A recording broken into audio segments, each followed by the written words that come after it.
Who's in the Sparkle Barrel today? Let's find out. You're probably not a diva, you're a cunt. Hello. You like my hair? It's kind of Jewishy. Now I wonder where I get that joke from. Of course, from the lovely Sarah Silverman. Now, maybe I'm kissing her ass a little bit, but it's because I've always been a fan of Sarah Silverman. I love her stand-up comedy. I've always had two favorite comedians of all times. My favorite male comedian is George Carlin, and my favorite female comedian is, of course, Sarah Silverman. Well, I say of course as if you know that. You don't know that. But also, if you notice, George Carlin and Sarah Silverman are both part of the skeptic community. I'm also part of the skeptic community. I have been since I was 19 years old, so just throwing that out there. We are all skeptics in here. But today I want to do a overview on Sarah Silverman because I feel like she's kind of struggling with, it's sort of an awakening. A lot of people want her to become vegan. I definitely want her to become vegan. I think she should become vegan. But I think she's feeling a lot of pressure right now because, well, we'll get into that in a second. So I recently found this video. This video is just awesome. So she took an interview from a YouTube channel called Alexei Lubaramsky. I hope I didn't butcher that up. I'm sure I did. So let's just get right into it. Hi there, this is Alexei Lubaramsky, and you're watching another episode of For Love Of, which is a series I've put together where we're going to interview lots of So, how do you describe yourself in terms of plant-based, vegan, vegetarian? How do you describe yourself? I've never been preachy about it. I'm just not a carnivore. Okay, so she says she's never been preachy about being a vegetarian. Well, you can't really preach vegetarianism because vegetarianism still contributes to lots of animals being killed. And sometimes, in some cases, because vegetarians avoid eating meat, they end up eating more dairy and more eggs so to make up for the meat that they're not getting. So, like, it wouldn't really make sense to be preachy about being vegetarian because it's not an obtainable lifestyle. It's not even a compassionate lifestyle, to be honest. It is a good first step. It's good to have your mindset where you're like at least trying to discipline yourself in the sense like, okay, I'm going to make a decision not to eat animal flesh. So it's always a good first step. I'm just not a carnivore. She also said that she's not a carnivore. No humans on this planet are carnivores. Some of them are pretend carnivores. Some of them go on this carnivore diet. It's actually gross and disgusting. They just strictly eat nothing but animal products. I don't know why we're trying to be like cats.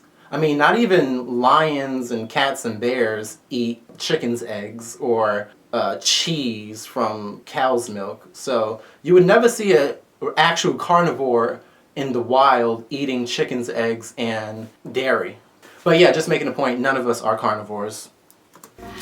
I grew up in farm country in New Hampshire, and the neighboring farm was vegetables and meat. My dad took me there to pick out our Thanksgiving turkey when I was 6. And that was it. I picked out a turkey, I watched it get slaughtered, I was stunned and shocked. Wow. My dad, when I say like, why did you do that? What were you thinking? He always says, I have no idea.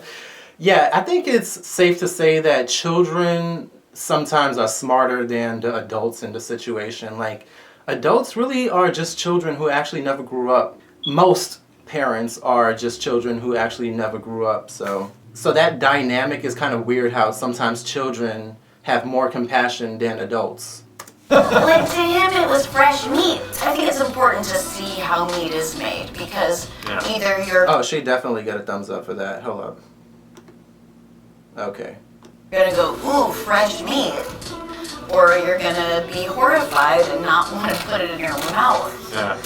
So Right. I went the latter way and probably had some Happy Meals for another year or so, and then when I was about 7.5, my dad took us to Kentucky Fried Chicken, and everyone was saying their orders, and then it was my turn. I remember this so well, and I said, I just want biscuits.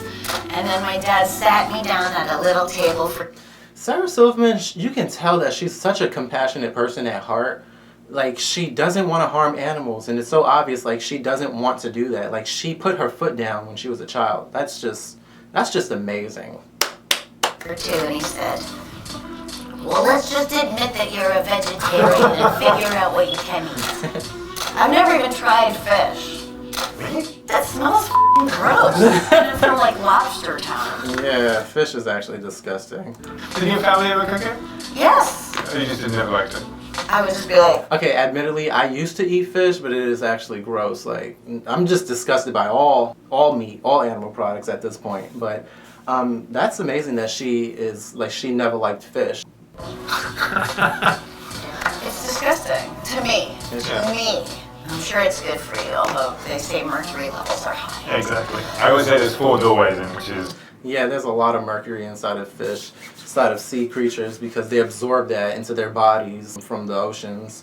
It's really disgusting. Actually, the one animal flesh that the government warns humans not to eat, not to consume, is fish and other sea creatures, because they are so high in mercury, they can't even consider it safe to eat. So I just find that interesting. Do you do it for the animals, do you do it for the environment, your health, or for spiritual growth? Or it's just fucking gross to you. Yes, Sarah Silverman. I love Sarah Silverman. She's just like, it's just fucking gross. It is. Love it. Love it. After a month of thinking, I'm doing this for my health, all of a sudden I looked down at the plate next to me in the restaurant, and these guys eating steak. And all of a sudden it was like, why are they called the flesh steak? But the broccoli is called broccoli.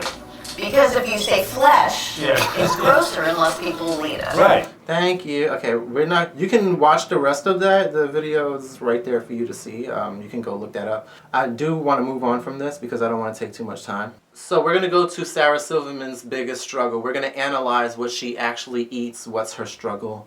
Okay, so I found this video. This video is a 2014 video, so we're not going to judge her too much. But we're just going to look at what she's eating. 2, 5. Hello! Nailed it! Yes! Sarah Silverman! Woo! This kind of looks like art, don't you think?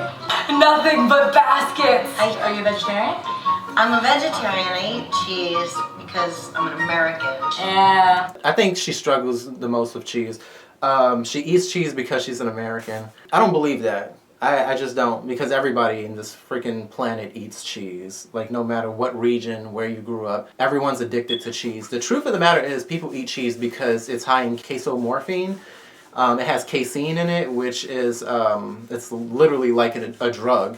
The reason why baby cows are so addicted to their mom's breast milk, I mean, that's how nature was designed, so that the baby cow can go to the breast milk and drink the breast milk so that they can expand and grow really fast. So nature got it figured out. So there's a reason why it's meant to be addicting, but not for humans, for baby cows. So we're not baby cows. We don't need to drink the breast milk of other animals. 3 even piles? Onions! Oh, and I brought honey sticks, in case you like honey. Do you really? Because I love honey too. Okay, so she eats honey. Honey is not cruelty free. Maybe I don't know if by now she educated herself a little bit more on honey. I would suggest she watch the Bee Movie. Okay, there's a fly going around. I think the fly is sending us signals telling us to go watch the Bee Movie. Also, Bite Size Vegan have a really good video on why honey is not vegan. So check that out for sure. So we're going to move on from this. I think she struggles with cheese. We're going to move on to her actual YouTube channel. I did pull a video from her YouTube channel and I turned it into an IGTV video for Instagram. So we're going to just go to my Instagram really quickly and we're just going to skim through this video.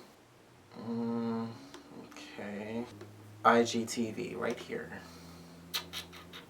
Where are you, Sarah? Where are you? Hey, Sarah. So, as someone who has a really strong moral compass, I wanted to get your take on why you consume dairy products. Now, not to come across as a crazy vegan, but, and I know you know this is how it works, but at a dairy farm is a meat farm. Because when a mama cow has a boy, they take the boy cow away and they slaughter it for veal. And if the mama cow has a little girl cow, that little girl cow is raised to become a dairy cow. But, I'm sure you know this, that the mama instinctively needs to spend a year with their baby, feeding them. But they rip the babies away from the dairy cow, mama, because they don't want to waste the milk on the little baby cow. They need the milk for humans. So there's a traumatic separation of the two cows, and all the cows are yelling and they're depressed, and it's horrible. And now that's one thing on the animal rights side. I mean, on the global warming side, 10% of all greenhouse gases are emitted from cows alone. And Yeah. I'm just wondering, because I know you mentioned butter and ghee and Ben and Jerry's. Ben and Jerry's non-dairy cookie dough ice cream is amazing. And there's so many non-dairy alternatives that are incredible. I don't know what the reason would be to drink milk or eat butter or eat real ice cream. Just wanted to get your take on that. Fuck. She's like, shit. Now I have to think about this. Yes, we should think about it. We should use our brain. We should think about it.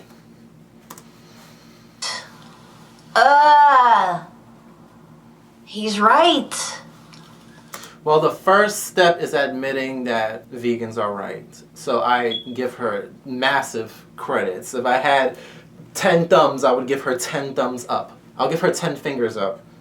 I mean, I've been a vegetarian since I was 7, but I've been eating dairy and eggs.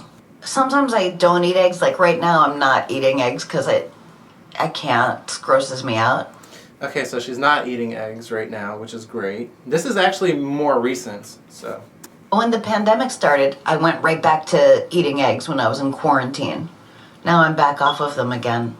So I think that this actually confirms that she's probably, like, her last struggle is dairy products, which is an addictive substance. I can't even call it a food. It's not food. It's actually violence. I think it's a survival thing that like clicked in me where I was like, I'm gonna eat eggs. I want eggs. But fuck. I just like cheese is like an ice cream, but It's cheese. It's cheese for her. It really is. he's right. That's what I needed. Like, I can't unring this bell of information. I like using that term because Jack McCoy says it on Law and Order a lot. But it's true. Now I know this. So what are we gonna do now? I'm gonna, you can't say I'm gonna go vegan, but I'm gonna. You can say that. Technically, you can say that. When you say like, I'm gonna go vegan, it's like saying like, I'm gonna write a script. Just say when you've finished writing the script. Don't say you're gonna, because you never will. You've already said it and I feel like you've done it. I love her. She's funny. But I think I'm going to. Because there's so many good substitutes. I need a butter substitute. I need an ice cream substitute. No problem. It's so and I need easy. a really good like slice of cheese substitute. It's just a matter of just like when you're in the grocery store, it's just a matter of just looking. It's there. Trust me, it's there. It's everywhere now. When I first went vegan and I went to the grocery store, we didn't even have vegan ice cream, which was sad. It's depressing. But I remember the first time we had vegan ice cream, I was like, oh my God, vegan ice cream. I don't eat vegan ice cream. I don't eat ice cream now. Maybe I'll have that like once a year, maybe, but just me. Best. I just have to get them and maybe try a few and find the one I like. And the whipped cream I put in my coffee, I can get Silk makes like a soy whipped cream. I don't have an excuse. I like all those things. Okay, we're not gonna watch this whole thing because it is pretty long. But you can go to my IGTV. You can go to my Instagram. Go to my IGTV, and you can watch that. Now that was the first vegan caller. Now we're gonna move on to the second vegan caller. This is another day. Hi Sarah, my name's Haley, spelled Haley. The reason I spell it is because my voice is nasal, so people always go, is it Bailey? Is it Kaylee? It's Haley, Great Haley. story, Haley. She's like, okay, get to the point. Anyways, I was wondering how you're liking being vegan or how it's going, and do you take a vitamin B12 shot? I was considering Okay, so the first thing that I'm noticing is that she have her arms crossed. And she's like frowning. That's just the first sign of defensiveness. vegan after one of my chickens just died. It's sad that made me realize that animals die. I mean, I know animals die, but seeing the death of my chicken and then like burying it, I didn't eat it because it was too sad for me. I haven't eaten poultry ever since my chicken died, and yeah, I was just curious about being vegan and how it's going for you and if you get a vitamin B12 shot. That's all. Love your show. Thank you. It's going well. I've pretty much been completely vegan since that caller that called in. The first one. The first call. Although Sunday I ordered deep dish pizza, my hands were doing it and I couldn't stop them. And then It's the cheese. Rory ate it and I ate it too, but I pulled the cheese off, but there's definitely cheese in there and I don't know why I did it. I was good up until then, but I'm only disappointing myself. I'm not doing this for anyone. It's so funny because after I said, like, yeah, I can't think of a reason to not be vegan at this point. I've been a vegetarian since I was 7, but the cheese and the eggs. And now I mostly can't imagine it. I just was under a weird spell and had a tiny bit of cheese in that pizza, but it's funny because when I said, yeah, I'm going to be vegan, whatever, on the podcast, and then all this press, not that anyone would see, but like, my publicist has like a Google alert on me or whatever, and they'll send me whatever, and all these like That's interesting to note that these celebrities do have publicists that kind of like search around and find out like what people are saying about them, and then they report back to the celebrities. I just thought that was interesting. like vegan outlets had big headlines like Sarah Silverman pledges to be vegan. Like, Yeah, I saw that on Facebook, and I'm like, did she pledge to go vegan? I don't remember her saying that she was gonna go vegan because I've been keeping up with her. Let's find out who said that. Because plant-based news and veg news, they love to declare that people are vegan before they even said it. And then what happens is that actually backfires because they're like, I never said I was going vegan. It puts a lot of pressure on them, and then they're like, that's stupid. Like, I never said I was going to go vegan. And then she has her arms crossed, and she's like, I never said that. So it's like, stop. You're fucking it up. Veg news, live kindly. Jesus Christ. Sarah Silverman promises to go vegan. Wow. She never promised to go vegan. See, what the problem is that with these vegan news outlets is that they want people to become vegan so bad to the point where they're declaring them to be vegan already. And when these celebrities find out, they're like, no, I never said that. I did? I didn't pledge to be vegan. I just said I'm going to be vegan. I don't know. I mean, I think what she said was, I have to do this now, but she didn't say I'm going to do this now, so... But yeah, it's been pretty good. I missed cheese, but there are some really good vegan cheeses. Like, there are great vegan cream cheeses, sour cream, feta cheese, vegan eggs, but just egg, incredible. And now vegan, Beyond Burgers are like just unbelievable. My vegan boyfriend everything! loves them and he loves meat. But there's a one called Gaia. Follow Your Heart. I'll follow your heart. And they have cheese slices and they're so good. One thing that bothers me is that to have a vegan diet or just a healthy whole food diet doesn't seem to be accessible to all people. But it is accessible to most people, especially celebrities. If you think about it, if the government is invested in our health because they pay for it, they're gonna make goddamn sure that healthy foods are accessible to everyone. But see, if we rely on the government, we're gonna be waiting forever. That's why it's up to each individual to take their power back, to take their health into their own hands and say, I'm not gonna contribute to this animal violence. This is my body. This is the only body that I get, and I'm gonna make the best of it. This is my life. These are my decisions. I don't wanna hurt animals. And we don't have to wait for the government to give us like the okay, give us the go. So she is making some good points, but I don't think we should rely too much on the government, because if it's up to the government, we're going to be waiting forever. I think I am pretty much finished with this review. So if you like this video, give it a thumbs up. You can leave your thoughts in the comments. Send this video to Sarah Silverman if you can. I don't know how you're going to do that. Maybe her publicist will find us and send it to her. So anyways, I think this video is long enough. Till then, Peace and love.